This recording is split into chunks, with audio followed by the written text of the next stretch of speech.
আরে বাবা, বিয়ের সাজ কি আর মুখের কথা? কত খুঁটিনাটি বিষয় মাথায় রাখতে হয় বলুন তো।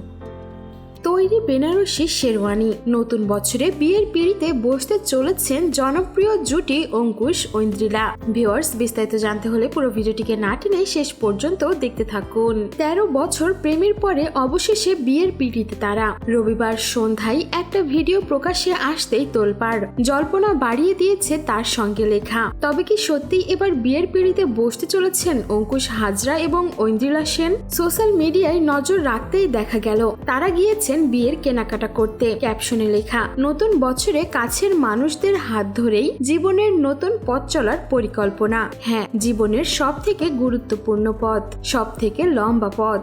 ভিডিওর প্রথমেই দেখা গেল অঙ্কুশ ও ঐন্দ্রিলা বহুরূপীর দরজা ঠেলে ভেতরে ঢুকছেন। এই বহুরূপী হলো অভিষেক রায়ের বিপণী সংস্থার নাম। নিজেদের বিয়ের পোশাকের দায়িত্ব সম্ভবত অভিষেককেই দিতে চলেছেন অঙ্কুশ ও ঐন্দ্রিলা। তাদের দেখা গেল প্রথমে পোশাক বেছে নিতে। লাল বেনারসি দিয়েই পোশাক দেখার শুরু। কখনো নীল বেনারসি, কখনো আবার সোনালী জরির কাজে সেজে উঠলেন ঐন্দ্রিলা। আর তাকে দেখেই মুগ্ধ অঙ্কুশ। এবার পালা শেরওয়ানির। বিভিন্ন রঙের শেরওয়ানি পছন্দ করতে গেল অঙ্কুশ। বেছে নিলেন একটি কালো শেরওয়ানি। এখানেই শেষ নয়, অঙ্কুশ আর ঐন্দ্রিলাকে দেখা গেল বিয়ের জন্য গয়না বেছে নিতেও। এই ভিডিওটি প্রকাশ্যে আসতেই দর্শকদের মনে ধাঁধা, সত্যি কি বিয়ে করছেন তারা, নাকি কেবলই কোনো কিছুর বিজ্ঞাপনী প্রচার? এর আগেও অঙ্কুশ এবং ঐন্দ্রিলা এমন করে প্রচার চালিয়েছেন তাদের বিয়েটা হচ্ছে না বলে।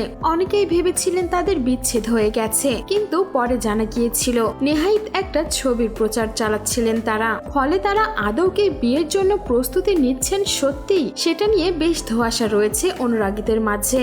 সো ভিউয়ার্স, এই ছিল আমাদের আজকের ভিডিওটি কেমন লাগলো আর আপনার কি মনে হয়, সত্যি কি এবার বিয়ের পিঁড়িতে বসতে চলেছেন অঙ্কুশ ঐন্দ্রিলা, নাকি শুধুমাত্র নাটক করছেন এবারও? আপনার মূল্যবান মন্তব্য জানিয়ে দিবেন আমাদের কমেন্ট বক্সে। আর বিনোদন জগতের এমনই লেটেস্ট আপডেট পেতে আমাদের চ্যানেলটিকে সাবস্ক্রাইব করে আমাদের সঙ্গেই থাকুন। ধন্যবাদ।